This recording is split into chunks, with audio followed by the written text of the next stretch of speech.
El poder en tus manos. Elecciones parlamentarias 2020. Son las 8:52 y recibimos a dos candidatos. Una de ellas en la lista del APRA va con número 2 en Lima, la señora Nidia Vilchis, quien ha sido ministra de Alan García. Y junto a ella Pedro Gamio, que ha sido viceministro de Energía y que va con número 15 en la lista del Partido Morado. Buenos días, señores candidatos. Cuéntenos, por ejemplo, ¿qué piensan proponer como agenda básica si ustedes son elegidos? Comenzando quizá por una referencia a este tema que hemos discutido ahora y sobre el cual hay un vacío legislativo grave, el de la eutanasia. Quiero saludar a Ana Estrada, su valiosa contribución a muchas familias que en algún momento pedimos por nuestros familiares que pudieran hacerlos dormir y partir. Eso pasó con mi padre y seguramente muchos, yo he sentido cuando ella ha hablado sus palabras en carne propia. Pero creo que deberíamos discutir sobre el derecho a la eutanasia, que la familia solicita por el familiar, pero en este caso es tan distinto, lo solicita ella. De tal manera que deberíamos discutirlo, porque en el día a día, en los hospitales, vemos la agonía no solo del paciente, también de la familia. Sí, es duro hablar de eso porque a nadie le gusta hablar o anticiparse al momento de la muerte, pero en estos casos es necesario. Pedro Gamio, tu expertise está en otro campo, pero imagino que tienes también una reflexión sobre esto. Mi solidaridad con ella. Mi hermano sufrió mucho de parálisis cerebral y he sido testigo en familia de lo que significa el dolor humano y también el hecho de que los médicos y el personal de salud tiene que ser más humano en nuestro país. Pero yendo al tema de fondo, somos un partido nuevo, corazón limpio, puesto a prueba. Mis temas: los servicios básicos en el Perú maltratan al ciudadano. Podemos tener con energías renovables no menos del 15% de menor precio al usuario final, a los 7 millones de usuarios que usan la electricidad en el Perú y llegar a la última milla, donde todavía hay peruanos que no conocen esta forma moderna de calidad de vida. Podemos lograr con el gas natural y con las energías renovables y la electromovilidad cambiar ese rostro hostil que vemos todos los días en el transporte público. Y el Congreso puede hacer mucho. En lugar de defender la impunidad en la Comisión de Ética, priorizar la agenda que conecte con la gente. Ese es el mensaje, pero un compromiso que vamos a poner en práctica no con discursos frívolos, sino con un testimonio que es la vida personal de cada uno de los miembros de este equipo que busca demostrar que lo que decimos lo vamos a hacer. Pero una pregunta sobre esta propuesta que es interesante. ¿Cómo se logra eso desde el Congreso? Porque ¿cómo hacemos que en un hospital un médico no atienda pésimo? No estamos diciendo falta de recursos, que eso lo podemos comprender y siempre estamos del lado de los médicos, por ejemplo, por poner un ejemplo de tantos, cuando no tienen cómo resolver un problema porque no tienen a su disposición los recursos.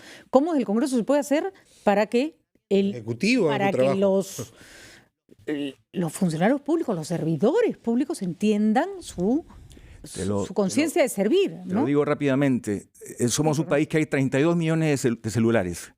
Con gobierno electrónico, pocos minutos después de salir de un hospital, un ciudadano puede evaluar el servicio que ha recibido y el ministro de Salud conocer cuál es la opinión del más humilde de los pacientes que ha salido de una posta de salud. Eso es ahorrar recursos. La historia clínica con un código de acceso que cada persona puede tener para autorizar al médico. Un médico en emergencia puede conocer los antecedentes de un paciente. Ahorramos costos, hacemos que el gobierno electrónico se ponga al servicio de la gente y hacemos más eficiente y más humana la función del Estado. Vamos a ver si eso se puede hacer desde el Congreso o es cuestión del Ejecutivo. Nidia Vilchis ha estado en todos los ámbitos. Sobre ese tema, y te agradezco, Patricia, porque he estado en el Ejecutivo y Pedro ha sido nuestro viceministro, a quien le deseo muchos éxitos en su campaña.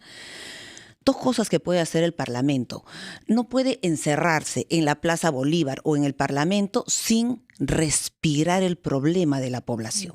Esa semana de representación, todos los 130 a un hospital, a un centro médico, a una posta médica, in situ, mirar falta de medicinas, al médico. Colegios.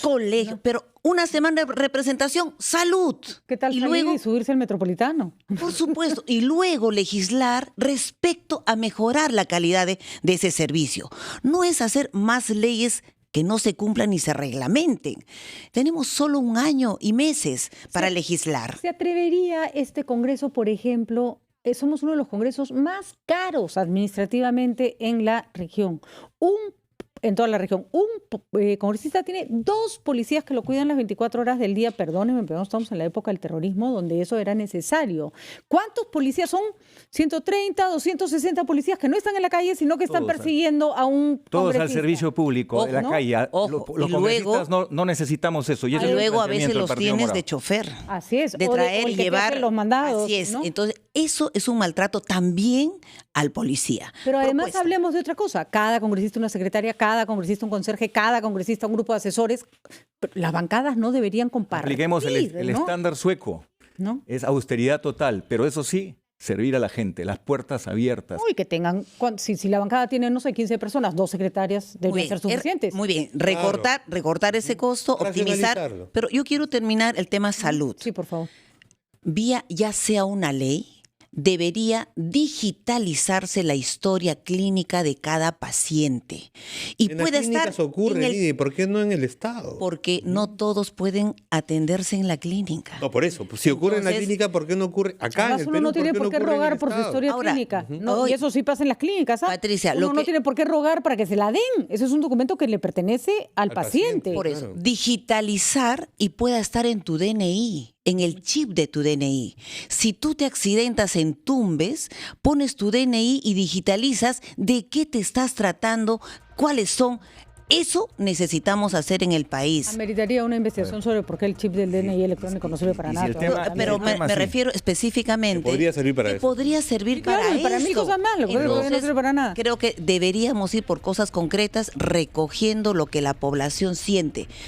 ¿Qué Pero hago? sistema, perdón, ¿Qué es lo que estoy perdón, si me haciendo, permites, Pedro? Mira, sí, déjame- con la déjame historia hablar un poquito. clínica de mi madre, tengo que pedir, por favor, que me impriman el resultado, porque en la clínica le va a haber Pagar- otro especialista. y pagar por la fotocopia. Y pagar por la y pagar por la fotocopia. Ese es terrible. Pero tus últimas palabras, por favor. El porque tema de nos interesa salud. tu opinión. 43% de niños menores de 3 años anémicos desnutridos. ¿Cómo el Congreso no se va a comprar el pleito? Si esas personas pasan de la edad de 3 años, ya es imposible recuperar el derecho a ser personas normales. Otra vez la pregunta, Pedro, ¿cómo? Porque ¿Cómo? esa es labor del Ejecutivo. ¿Cómo nos compramos el pleito? Por ejemplo, tenemos un importante programa en el MIDIS. Si ese programa no va acompañado de agua limpia, de nada vale la galleta más nutritiva Repito, de sangrecita de el pollo, agua de cuy, limpia todo y la eso. galleta es Ya, ejecutivo.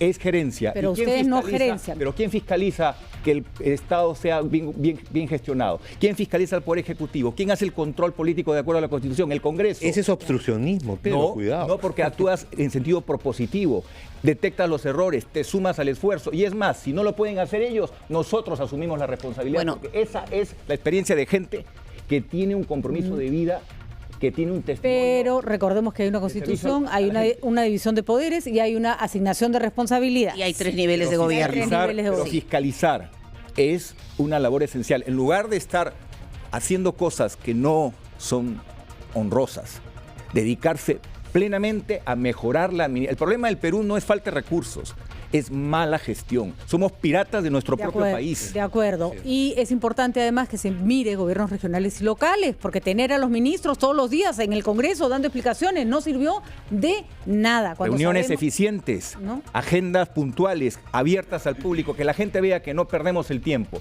y que más bien estamos procesando las demandas ciudadanas. Muy bien. Es hora de hacer un punto de quiebre en el Rapidito, país. con un sí o no. Sí. ¿Ah? ¿Inmunidad parlamentaria? No.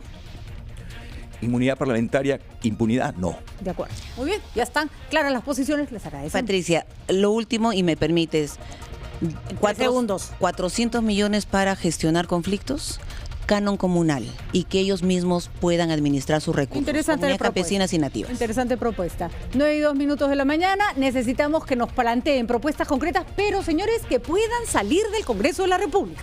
Porque hemos escuchado ya a varios que quieren inventar el círculo. No, señores, el Congreso tiene como bien señalaba Pedro, funciones específicas y a esas Ya fue tienen aprobado.